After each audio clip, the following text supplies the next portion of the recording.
Bismillahirrahmanirrahim. Kurban itu sunnah apa wajib? Hukum berkurban sunnah atau wajib? Sunnah muakkad, terus wajib bagi yang mampu. Oke, itu ibu-ibu siapa namanya? Nora. Kalau Bu Hajah Yed, menurut ibu ibadah kurban itu wajib apa sunnah? Sunnah. Ada yang wajib nggak? Wajib bagi mereka yang mampu. Wajib Bu ya? Ya. Usam.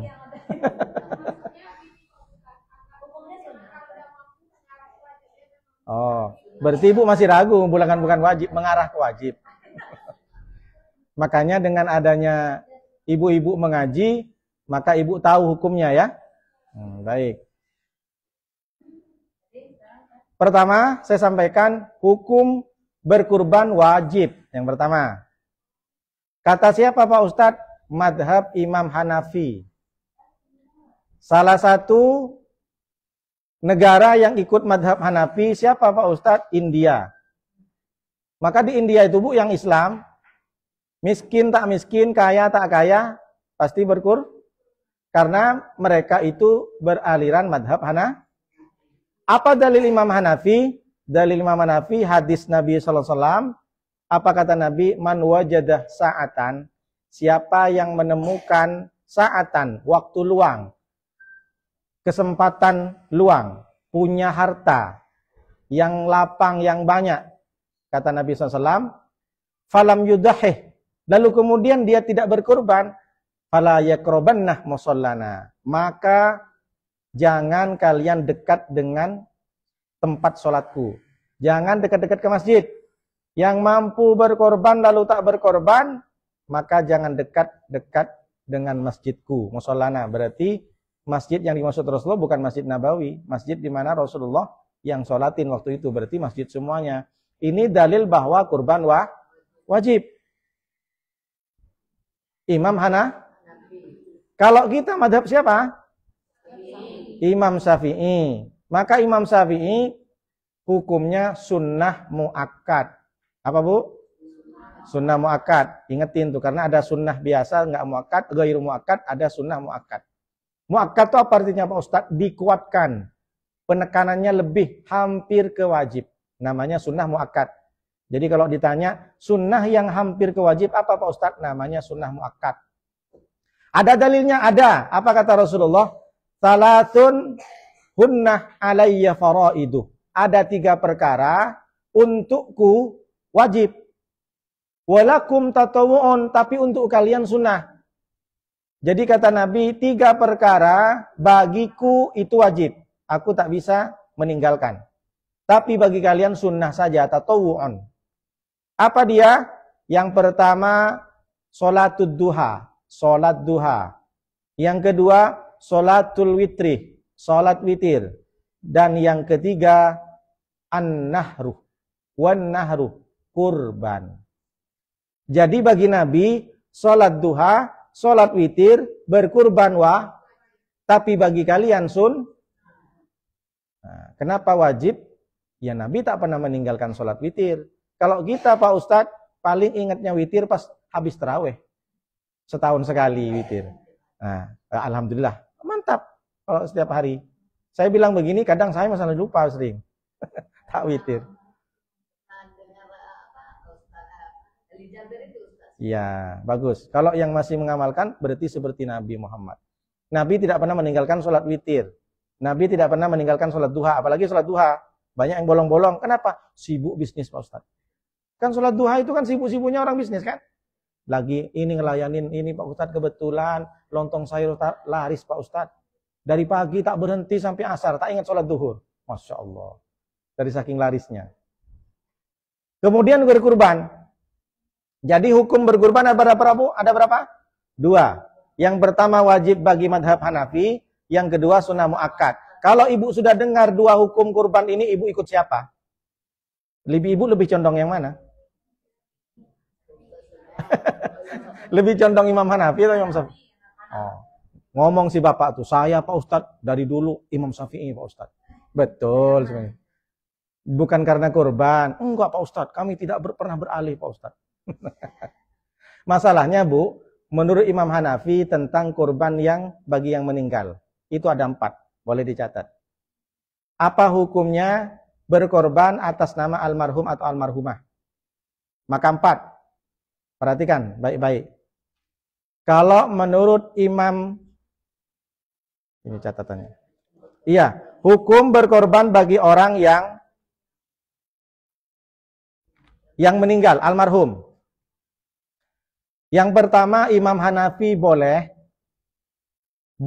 berkorban atas nama almarhum, almarhumah, tapi daging kurbannya wajib semuanya dikasih ke fakir miskin. Yang mengeluarkan daging kurban atau yang menyembelih atau yang memberikan hewan kurbannya tak usah makan sama sekali meskipun secuil. Imam Hanafi boleh berkorban atas nama almarhum, almarhumah, tapi dagingnya seluruhnya dikasih ke fakir miskin. Yang kedua, menurut Imam Maliki boleh berkorban atas nama almarhum, tapi harus ada wasiat. Kalau tak ada wasiat, hukum kurbannya makruh, dagingnya ya halal, enggak makruh. Imam Maliki boleh, harus ada wasiat. Kalau tak ada wasiat, hukumnya makruh. Imam Maliki. Yang ketiga, Imam Syafi'i. Oh ya, siap. Sorry.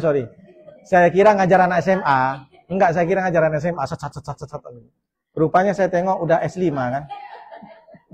Bukan cuma S2, S3 Pak Ustaz. Udah S5 Pak Ustaz. Iya. Lupa saya Bu. Sudah kebiasaan ngajar anak SMA. Oke. Imam Maliki boleh asalkan ada wasiat. Kalau tak ada wasiat jadi makruh. Makruhnya bukan dagingnya, perbuatannya makruh.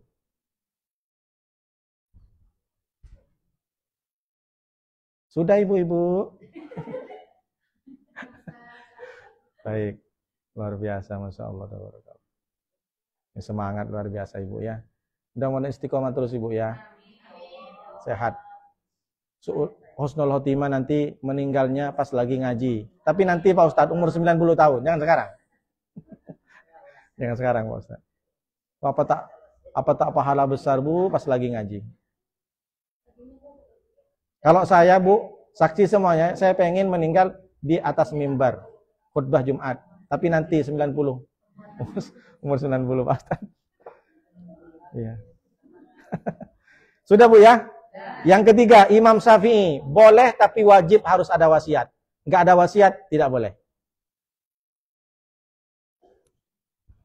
Berkorban atas nama almarhum, almarhumah, Imam Syafi'i boleh, tapi wajib ada wasiat. Tak ada wasiat, no, tidak boleh.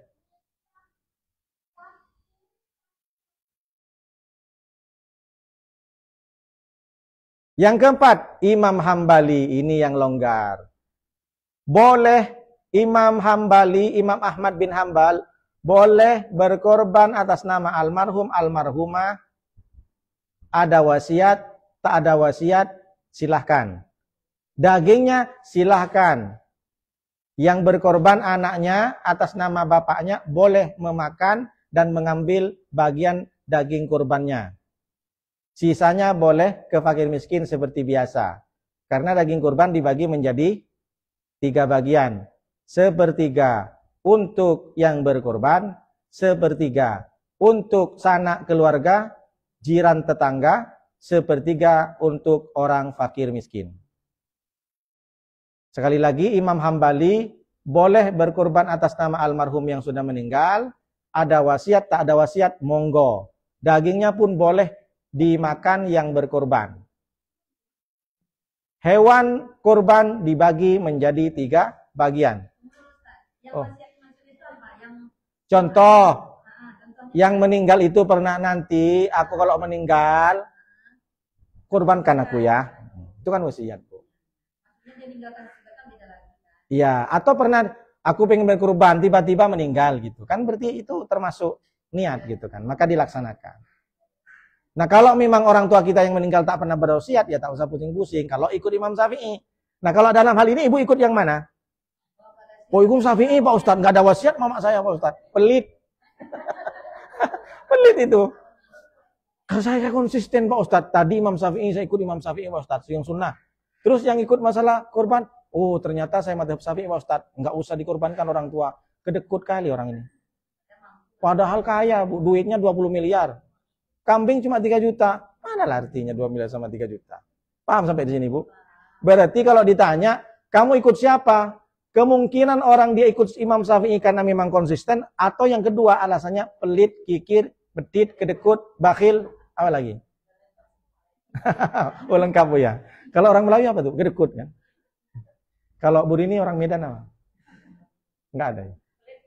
Iya, kan macam-macam itu. Orang Minang apa Bu? Orang Minang kalau pelit. Oh. Hah? Kok banyak kalimatnya? Banyak kalimat. Sampirik Paliang. Oh, sampirik Taring. Saya tahunya Kambiang, Bundokan Duang, pulang kampung. Baik Bu, lanjut Bu. Paham Bu ya? Daging kurban dibagi menjadi sepertiga untuk yang berkorban, sepertiga untuk saudara sanak sandai tolan, tetangga, jiran, sepertiga untuk fakir miskin. Makanya hati-hati bagi panitia kurban, jangan langsung ambil. Yang mau diambil itu daging punya siapa. Kemudian juga yang berkorban tahu diri.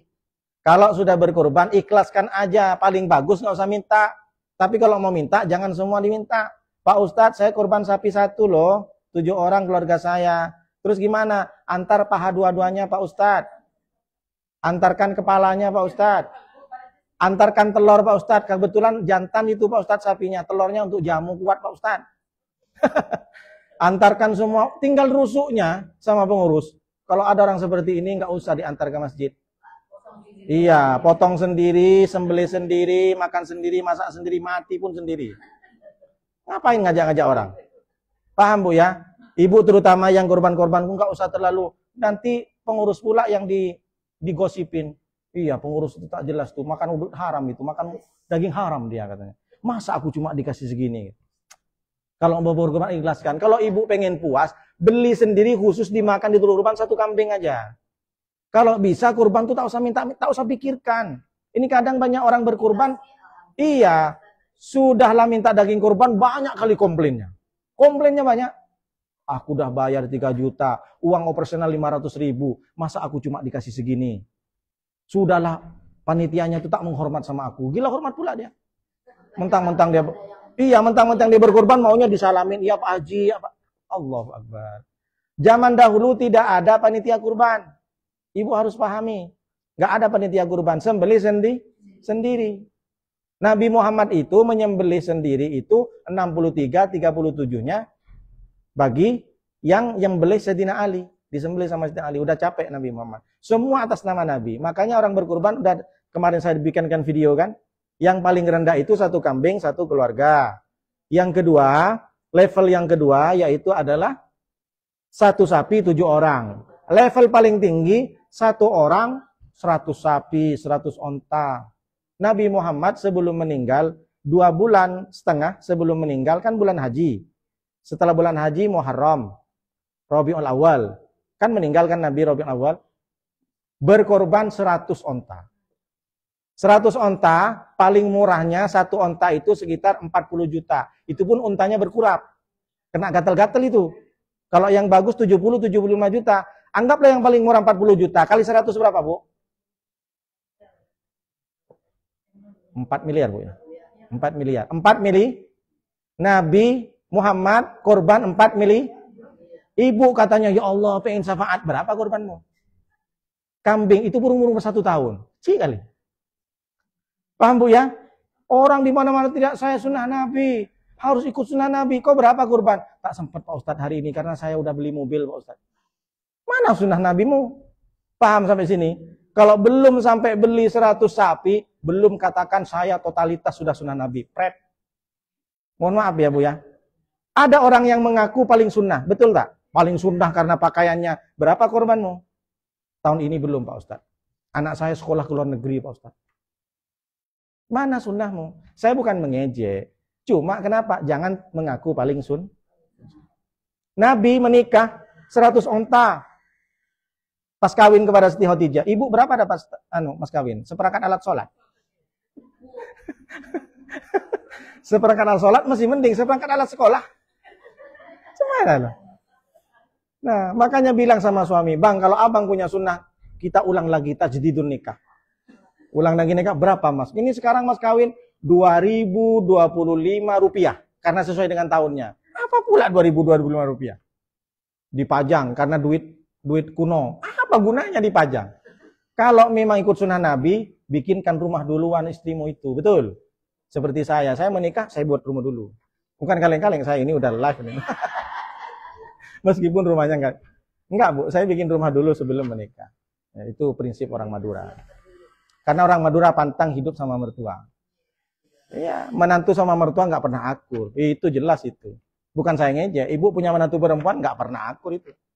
Yang tidur terus salah, yang nyuci piring, padahal nyuci piring salah, nyuci piringnya harus dari atas, bukan dari bawah. Salah terus. Nyapu halaman harus diurut dari sana, bukan dari sini. Ada aja mertua itu. Begitu juga mantunya, cerita sama orang. Mamamu itu pelit kali loh. Masa jajanan yang seperti itu disembunyiin di dapur? Nah, kan? Ibu-ibu suka nyembunyiin jajan kan sama lauk kan? Kenapa di lauk? Nanti mantuku tuh doyan makan aja terus. Padahal, loh ini apa yang dibahas? Lanjut Bu. Enggak, saya ingin menjelaskan ibu-ibu kalau punya anak laki-laki, punya mantu perempuan, hati-hati. Iya, nantilah ibu menyelesaikan. Enggak pernah akur Bu mertua perempuan dengan menantu perempuan. Betul tak? Oh iya, amin. Amin. Makanya ibu berdoa, ya Allah, mudah anak ibu udah baik yang laki-laki. Minta sama Allah mudah-mudahan dikirim mantu yang baik sama aku. Nah, Ibu Yesi punya anak laki-laki ini. Nah, nanti udah seminggu udah ribut itu, pindah ngekos. Lanjut Bu. Baik, sampai di mana? Korban pertama kali kapan Bu? Saya mau tanya. Salah. Korban pertama kapan? Ya. Korban apa Bu? Kambing juga. Ya, yang jahat Qabil apa Habil? Yang jahat apa Qabil apa Habil? Nah, kan nggak tahu kan? Nah, Qabil apa Habil yang jahat? Nah, gimana Bu Hajah? Ibu ingetin karena saya belajar bahasa Inggris, yang baik itu Habil karena humble. Humble itu lemah lembut. Ingetin tuh ya caranya ya. Nah, kalau Qabil itu yang jahat karena bahasa Arab Qabih itu buruk. Saya ingatnya gitu dari dulu. Karena tukar terus. Tukar terus. Ingat Qabil itu Qabih itu buruk. Habil humble bahasa Inggris. Ingetin aja. Habil punya saudara kembar lahir namanya Labuza. Qabil punya saudara namanya Iklimah. Cantik.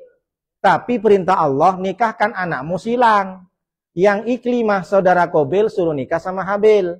Saudara Habil kembarannya Labuza suruh nikah sama Qabil. Nggak terima Qabil. Iklimah cantik adikku itu. Ngapain aku nikah sama adik kembaran yang lain? Akhirnya berantem. Ya udahlah kalau begitu dibuatlah sayembara kepada Allah. Sayembaranya bukan ke orang. Oke lah. Siapa yang diterima korbannya itulah yang menikahi Iklimah. Jadi kerebutan Iklimah ini cantik. Akhirnya ditaruh di batu, ditaruh kambing satu-satu rupanya si kambingnya punya Habil diterima sama Allah. Si Qabil karena tujuannya beda, niatnya beda, hanya untuk mendapatkan Iklimah. Bukan untuk Allah. Kalau Habil pas dalam hatinya, aku nggak dapat Iklimah karena ini perintah Allah, ya udah aku jalankan. Itu Bu, kalau Ibu dari mulai itulah niat itu menjadi prioritas utama bagi kita. Kita ini ibadah, kita ngaji untuk apa? Jangan niatin yang lain, niat karena Allah.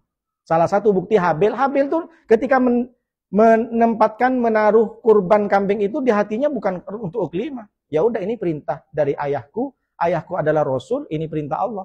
Perkara aku nggak dapat nggak masalah, lupanya. Yang diterima akhirnya timbullah jahat, dibunuh.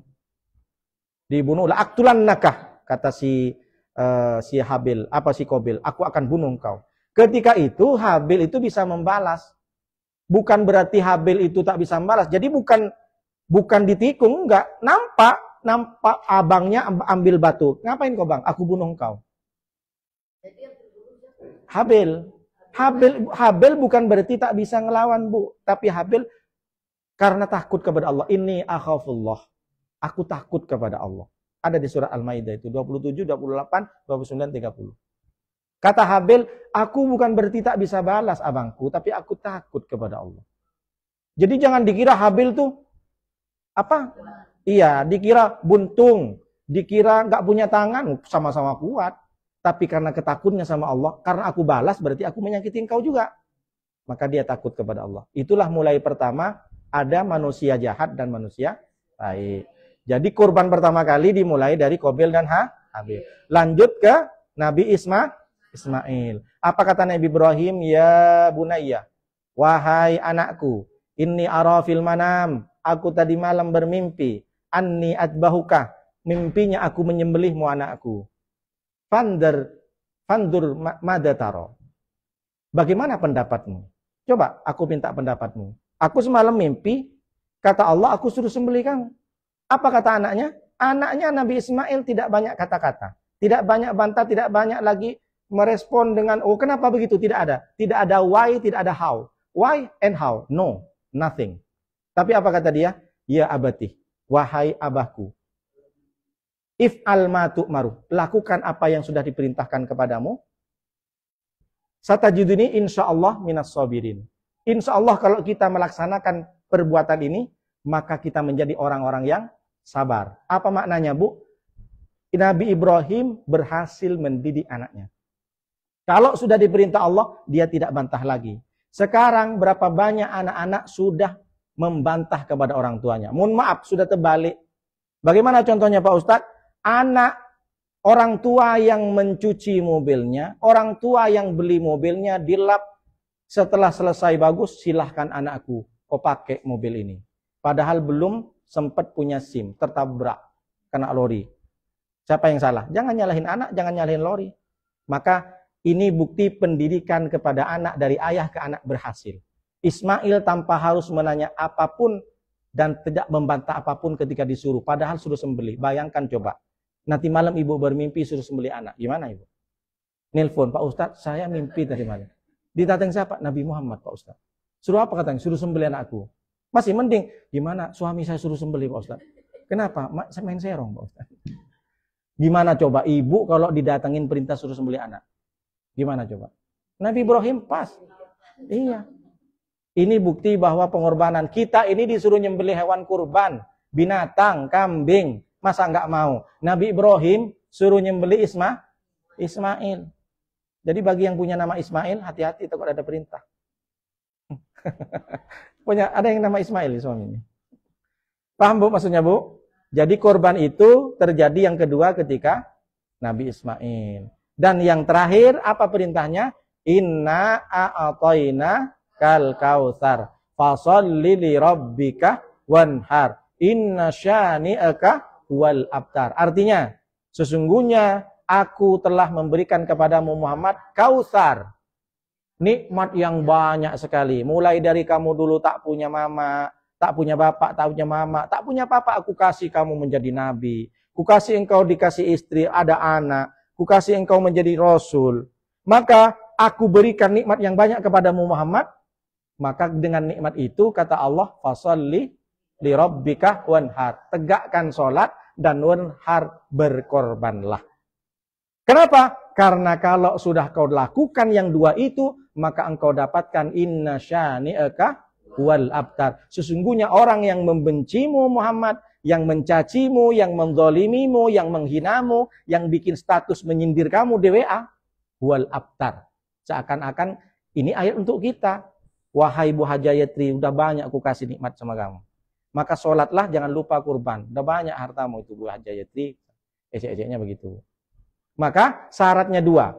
Kalau kita pengen dimuliakan sama Allah, kita harus pahami bahwa orang yang benci sama kita semuanya abtar. Apa abtar itu Pak Ustadz? Putus dari rahmat. Kalau ibu dibenci orang, kalau ibu didolimi sama orang, gak usah khawatir. Nggak usah galau. Kenapa? Karena orang-orang yang membenci kita semuanya akan terputus dari Allah. Mereka tidak akan mendapatkan rahmat Allah. Yang penting ibu sabar. Syaratnya apa Pak Ustadz? 2 cuma syaratnya. Sholat dan sedekah. Ini makna umumnya Bu ya. Makna umumnya itu bukan hanya kurban saja. Syarat kita cuma laksanakan sholat, sering-seringlah berbagi, bersedekah, maka siapapun yang membencimu, siapapun yang menyakitimu, siapapun yang mencacimu, membencimu, abtar. Inna syani'aka huwal abtar. Orang yang membencimu semua akan tertolak. Dia akan terputus dari rahmat. Jangan khawatir. Paham sampai sini? Maka kalau ibu ada orang yang benci, langsung baca inna a'toinakal kautsar. Atau ada orang yang sering menjenguk inna a'toinakal kautsar. Ini mah inna syani'aka huwal abtar. Jangan, Bu. Jangan, Bu, jangan, Bu. Jadi kalau ada orang yang benci sama kita, perbanyaklah baca inna a'toinakal tapi nggak usah pakai mulut. Inna a'toinakal kautsar. Bayangin muka-muka orang tuh. Fasholli lirabbika wanhar inna sya'nika huwal abtar. Jangan, Bu. Siapa yang ngajari? Ustaz Nuruddin tuh katanya. Paham, Bu ya? Jadi surat itu bukan hanya sekedar untuk berkorban. Pahami. Karena waktu itu memang untuk Nabi. Tapi semua Al-Quran sekarang kalau kita baca untuk diri kita. Ilmunya banyak di situ, Bu. Sampai di mana kita? Jadi, maka berkorban itu artinya substansinya bersedekah. Maka jangan pelit-pelit. Makanya banyak orang sekarang, orang gak korban belum akikah Pak Ustadz. Gak korban belum akikah Pak Ustadz. Terus begitu. Tak ada. Udah saya bikin videonya kan. Akikah itu untuk anak kita. Kalau diri kita belum akikah, mending korban. Karena tanggungan kita adalah tanggung jawab orang tuh. Jadi lebih bagus akikah atau korban. Korban aja kalau untuk diri kita. Tapi kalau untuk anak belum akikah, mending anak diakikahin. Tapi kalau duit cukup, silahkan. Syarat orang yang mengeluarkan korban 4. Silahkan ditulis. Syarat sunnah berkorban 4. Yang pertama, dia... Oke, pelan-pelan ya. Ya, ibu-ibu S5. Yang pertama, orang syarat sunnah kurban, melaksanakan kurban, berkurban. Jadi kalau ditulis judulnya 4 syarat berkurban. Yang pertama, bisa menghidupi dirinya. Artinya, kalau kepala keluarga punya kerja. Bisa menghidupi dirinya, maksudnya mencari makan untuk dirinya bisa. Yang kedua, bisa menghidupi anak dan istrinya. Sambil lalu ya. Yang keempat, bisa menghidupi anak dan istrinya selama 4 hari. Tanggal 10, tanggal 11, iya yang ketiga. Ya Allah, astagfirullahaladzim. Yang pertama, mampu menghidupi dirinya. Yang kedua, mampu menghidupi anak dan istrinya. Yang ketiga, mampu menghidupi anak dan istrinya di tanggal 10, tanggal 11, tanggal 12, tanggal 13 bulan Dzulhijjah. Yang keempat, ada uang untuk beli kurban. Ada uang untuk beli hewan kurban. Ada berapa syaratnya? Nah, yang pertama, bagus. Yang kedua, bagus. Yang ketiga, di tanggal 10, 11, 12, 13. Karena waktu itu waktu dan yang terakhir ada duit untuk beli Jadi meskipun ibu bisa mampu punya nafkah, bisa makan, suami ibu bisa menafkahi, tapi duit untuk beli kurban nggak ada, nggak usah dipaksakan, nggak harus ngutang. Tapi kalau ngutang boleh. Kalau ngutang boleh Pak Ustadz, dengan alasan 1. Hutang itu ada tipe hutang itu ada 2. Yurja ada'uhu, la yurja ada'uhu. Ada hutang yang bisa diharapkan pembayarannya, ada jaminan. Ada hutang yang tak bisa, ada jaminan untuk membayar. Misalkan Bu Rini, kata Bu Rini, iya Pak Ustadz, saya mau kurban, tapi saya tak punya uang, saya pinjam uang Ustadz lah, boleh. Padahal lebih banyak Bu Rini uangnya kan. Ini contoh, amin. Pak Ustadz, saya pinjam uang, saya tanya ke Bu Rini, ada nggak jaminan untuk bayar? Ada Pak Ustadz, nanti bulan terakhir ini saya cair Pak Ustadz. Kenapa? Saya sawit laku 30 hektar Pak Ustadz. Banyak itu. Berapa pinjam? Saya pinjamnya 1 miliar Pak Ustadz. Banyak duitnya Ustadz. Amin ya rabbal alamin. Nah, kalau ada jaminan untuk bisa dijual, boleh Tapi kalau tak ada jaminan, kata Bu Rini, Pak Ustadz saya mau pinjam uang, mau kurban. Ibu ada jaminan untuk dibayar nanti? Ada Pak Ustadz. Apa? Ya saya pasrahkan ke Allah Subhanahu wa Ta'ala Pak Ustadz. Jadi gimana? Biar Allah Subhanahu wa Ta'ala yang memberikan kuasa Pak Ustadz. Enggak ada cerita Allah kuasa bayarkan hutang kita. Gimana ceritanya? Memang Allah, wahai ini duit untuk bayar ke Nuruddin gitu. Enggak ada kan? Jadi jangan salah kaprah. Kalau tidak ada jaminan untuk membayar, maka tak boleh berhutang. Tapi kalau ibu punya utang, misalkan, emas saya ada Pak Ustadz, nanti saya buka segel tuh Pak Ustadz. Ada di lemari besi Pak Ustadz.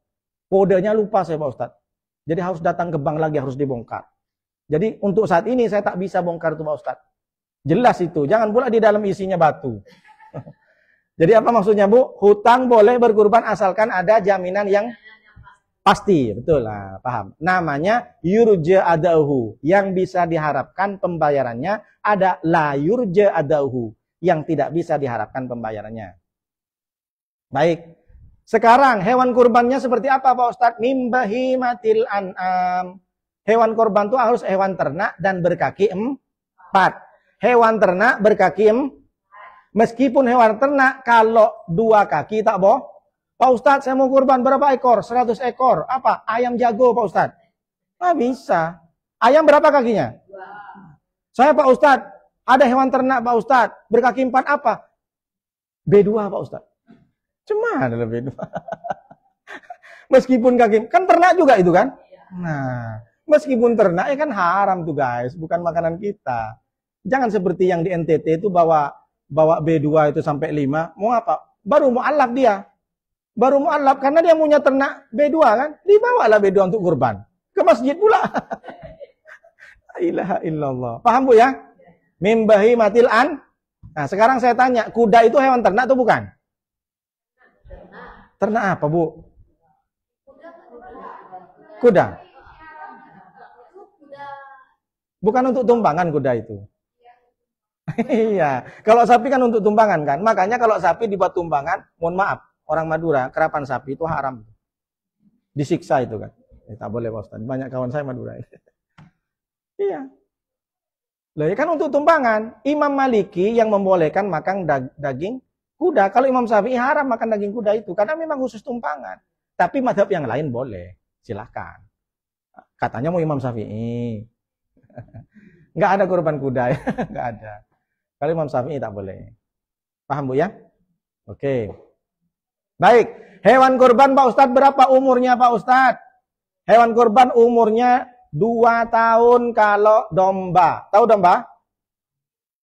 Iya, domba yang bulu wol kan Bu ya. Kalau kambing kacang 2,5 tahun. Kalau tidak nyampe di situ tak boleh. Kenapa Pak Ustadz? Terlalu muda. Kenapa kalau terlalu muda? Dagingnya berlendir. Kalau dimasak gulai jadi bubur kacang hijau. Belum tahu Bu ya?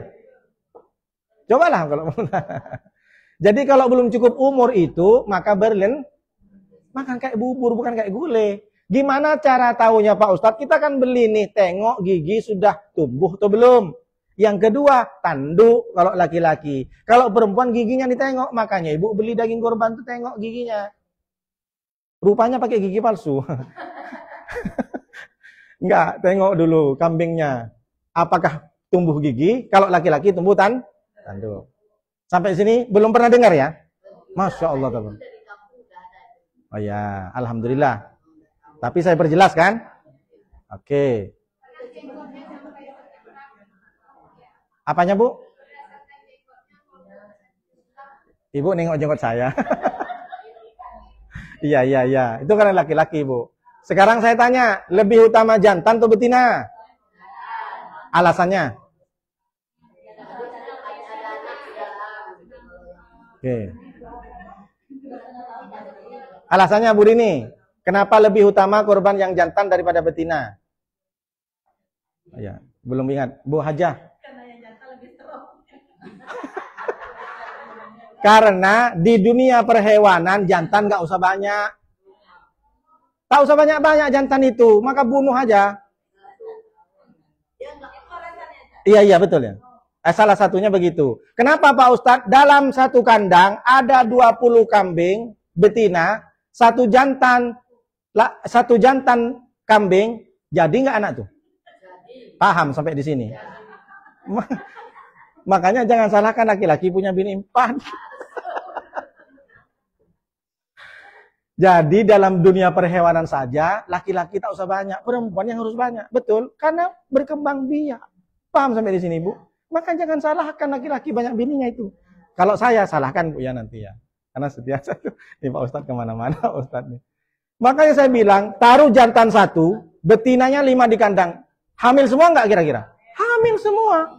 Itu perhewanan, apalagi permanusiaan kan. Paham maksud Bu? Maka di dunia perhewanan pun poligami banyak. Yang tak boleh poliandri. Pak Ustadz nih kemana-mana. Ibu biar nggak tegang kali ya kan. Nah, itunya. Maka tuh cuma cari yang jantan susah kan? Susah. Di dunia perhewanan tuh memang di mana-mana betina lebih banyak. Manusia juga gitu. Perempuan lebih banyak. Mohon maaf bukan saya nyindir. Janda kan lebih banyak daripada duda kan. Duda sehari kuburannya belum kering, udah dapat dia, udah ada dia. Udah lama saya Facebookan Pak Ustadz, makanya cepat nikah dia. Nengok istrinya sakit sikit, udah punya calon dia. Jangankan yang sudah meninggal Pak Ustadz, yang masih hidup pasti nggak begini terus. Udah Pak Ustadz, udah bukan itu Pak Ustadz. Sampai di mana tadi Bu? Hewan kurban. Ya baik, baik. Ketika berkorban, orang yang berkorban kata Nabi, idza ra'aitum hilala dzulhijjati. Ketika kamu menengok hilal Dzulhijjah, sudah nampak tanggal 1 bulan Dzulhijjah, kemudian fa'arada ayyudhiyah. Kalian berkehendak untuk berkurban, maka falyumsik, hendaklah kalian adfarahu wa ash'arahu. Hendaklah kalian berhenti memotong kuku dan rambut. Bagi orang yang berkorban, jangan memotong kuku dan memotong rambut dimulai dari tanggal 1 bulan Dzulhijjah. Kalau sudah masuk tanggal 1, kata Rasulullah SAW, falyumsik. Idza ra'aitum hilala dzulhijjati wa arada ahadukum ayyudhiyah falyumsik an sya'rihi wa adfarihi. Idza ra'aitum hilala dzulhijjati, ketika kalian menengok hilal bulan Dzulhijjah, wa arada ahadukum ayyudhiyah, dan kalian ingin menyembelih kurban, maka falyumsik min sya'rihi wa adfarihi. Maka kalian tidak boleh memotong kuku dan rambut. Ini sunnah, bukan wajib. Jangan pula sampai maksa. Suaminya berkorban, tiba-tiba motong kuku. Aduh bang, kok motong kuku, masuk neraka kamu nanti bang. Bukan itu sunnah. Ya nanti kamu gak sah kurbannya, udah potong kuku. Masya Allah. Udah bang, kita batal aja bang. Kita ambil lagi tuh hewan kurban. Masa diambil lagi? La ilaha illallah. Sunnah. Alasannya apa Pak Ustadz? Biar nanti dipotongnya kapan? Selesai potong daging kurban tuh, hewan kurban tuh baru dipotong semua. Kenapa? Biar baru semua. Kenapa?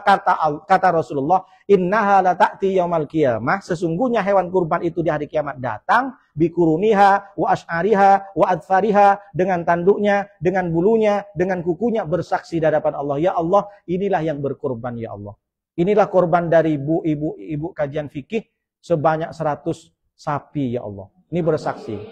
Kenapa? Karena darah yang dari hewan korban sebelum menetes ke tanah, la yaqa'u minal ardi bimakanin, maka Allah sudah ampuni, lebih cepat ampunan Allah daripada darah yang menetes. Sebelum darah menetes ke tanah, ampunan Allah sudah datang ke orang yang berkorban. Berarti kita dihapus dosa kita. Berarti bersih.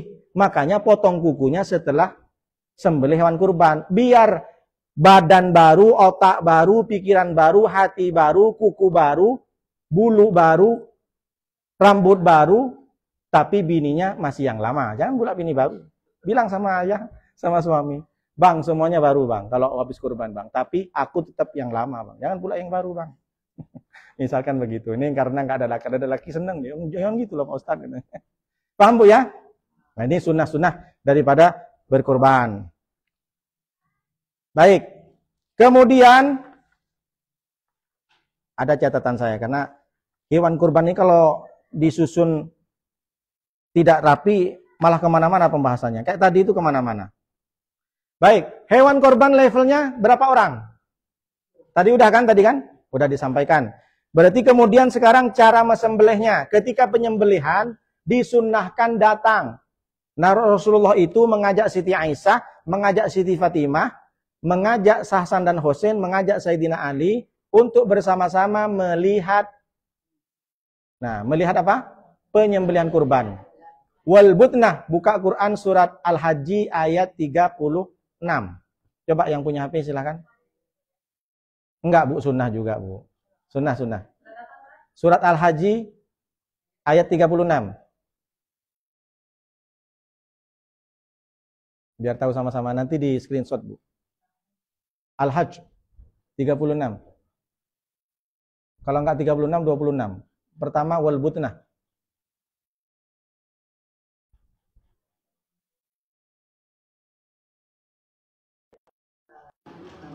Al-Haji 36 wal butnah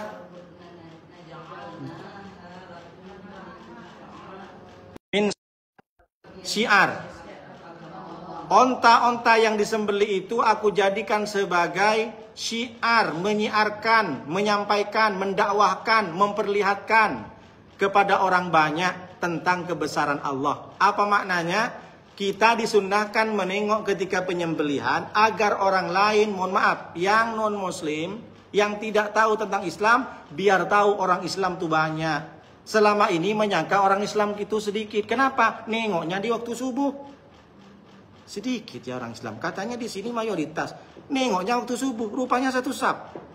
Padahal warganya 300. Subuh full apa tidak masjid? Tahu kan? Nah, ketika korban apalagi pembagian daging keluar sama semua. Bahkan ada yang tak bangun tidur masih pakai daster keluar semuanya. Tahu kan? Itulah orang Islam. Kalau subuh, nah makanya kata-kata orang yang lain ternyata Islam itu banyak. Kapan Pak Ustadz? Ketika kurban. Yang tak pernah ke masjid datang ke pelataran masjid itu. Kenapa? Dapat kupon Pak Ustadz. Ngantri sampai 2 jam tak masalah. Betul, makanya kalau pengen rame masjid itu, setiap sholat subuh bangkrut orang. Enggak, minimal minyak goreng setengah kilo.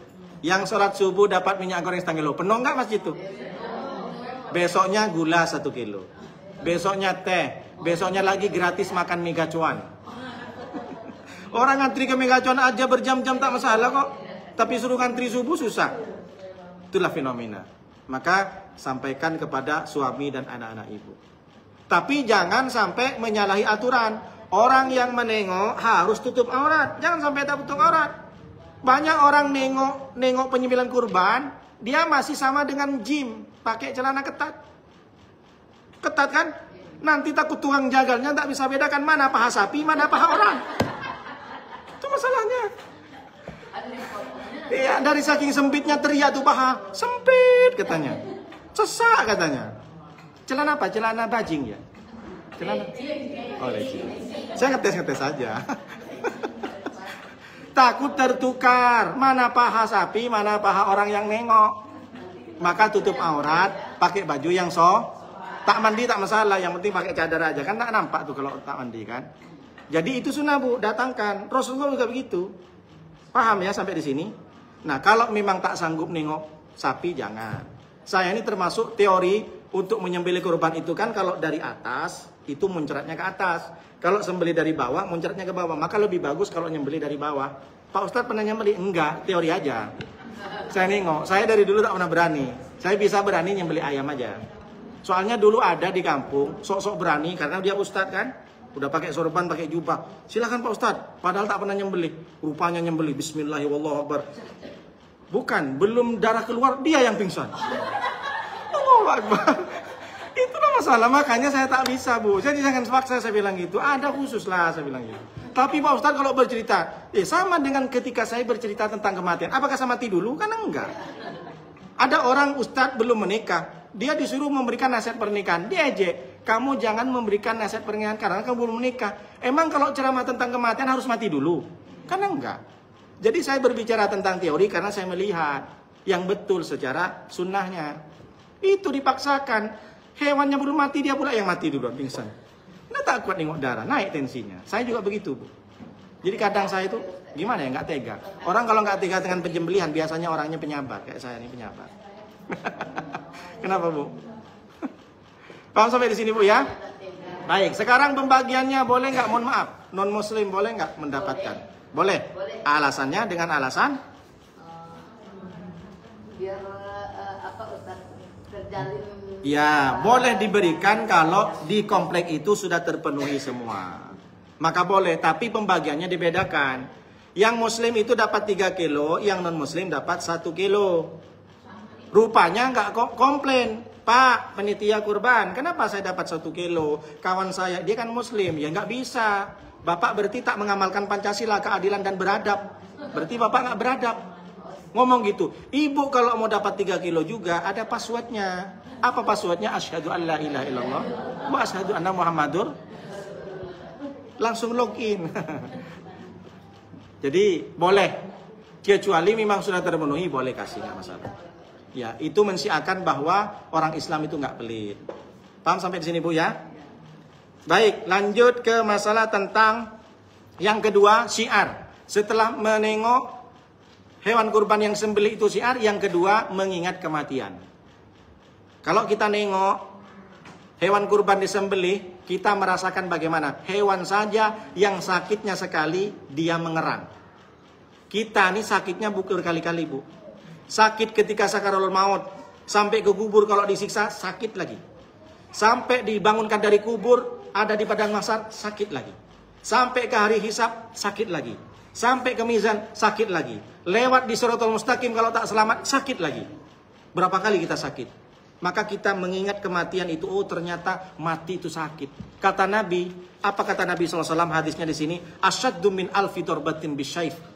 Sakit orang mati itu asyaddu min alfi darbatin bisyayf, lebih sakit daripada luka yang menganga kemudian ditebas pedang 100 kali. Ada luka di tangan menganga belum dijahit, habis itu diambil pedang diginiin lagi. Kayak mana sakitnya? Kalau Nabi Ibrahim ditanya, ketika ditanya sama Nabi malaikat Jibril, bagaimana sakitnya kamu ketika meninggal wahai Ibrahim? Apa kata Nabi Ibrahim? Bagaikan kain wol yang basah disetrika 1 detik langsung kering. Bagaikan kail ikan yang ditancapkan ke leher, kail ikan yang masih basah ditancapkan ke leher terus ditarik. Begitulah sakit sakaratul maut. Kayak mana Pak Ustadz? Nyobalah beli pancing. Kalau nggak percaya, beli pancing terus begini. Coba bayangkan. Itu Nabi Ibrahim Bu. Kita siapa? Bukan Nabi.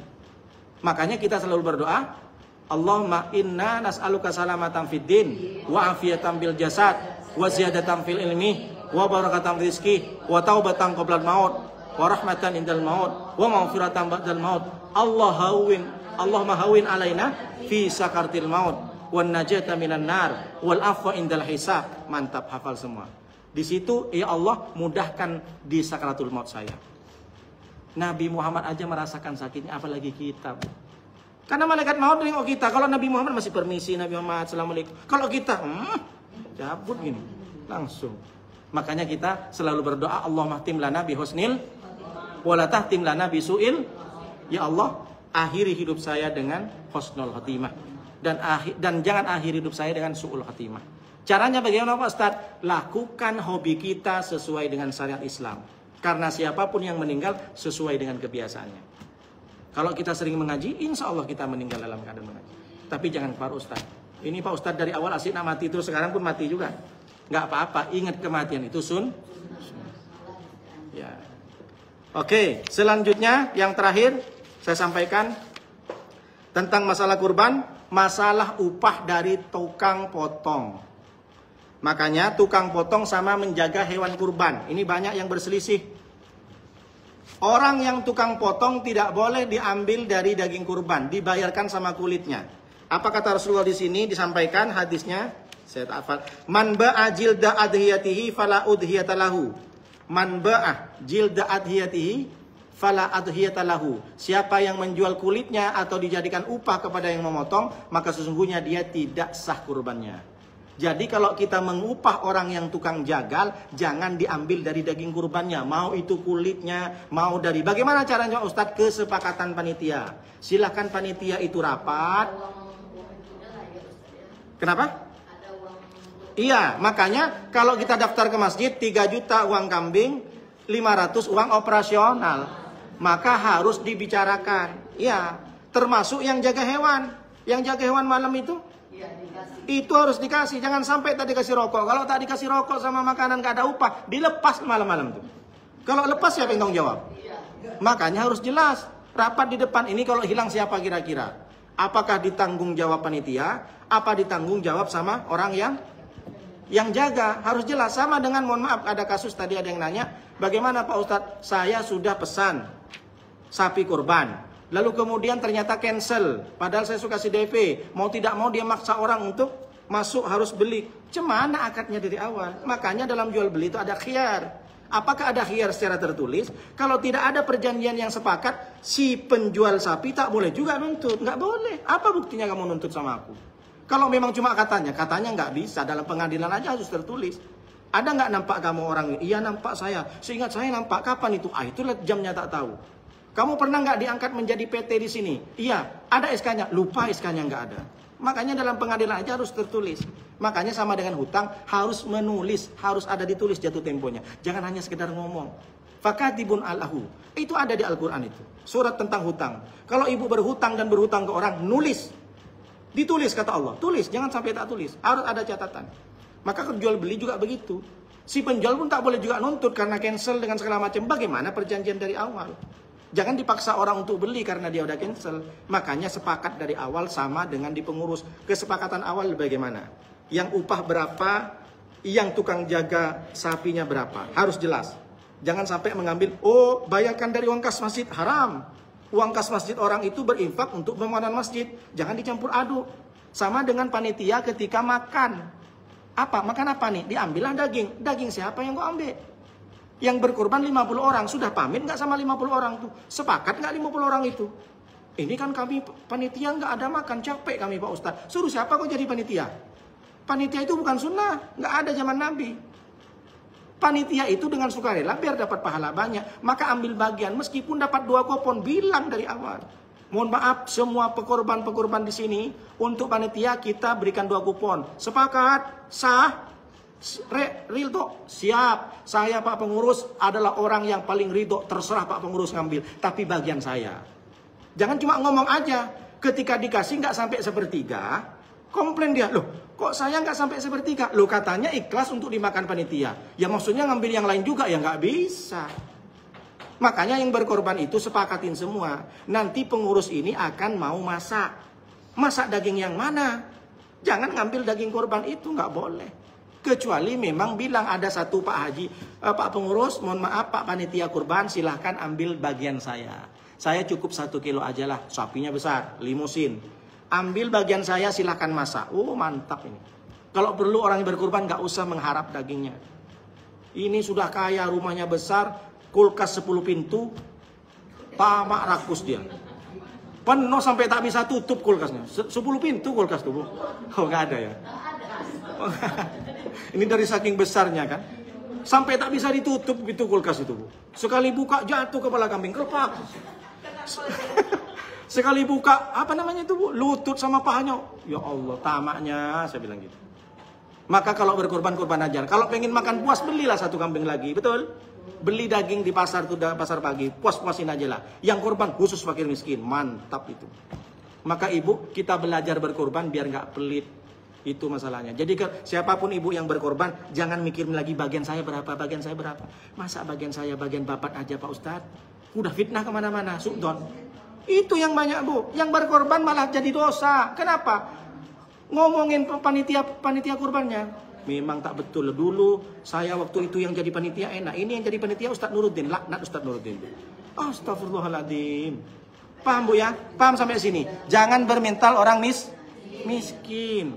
Kalau mau puas, beli sendiri khusus, betul? Masak rendang, undang Ustadz Nuruddin biar makan. Masya Allah, tabarakallah. Sampai di sini paham? Masih banyak pembahasan, silakan ibu bertanya.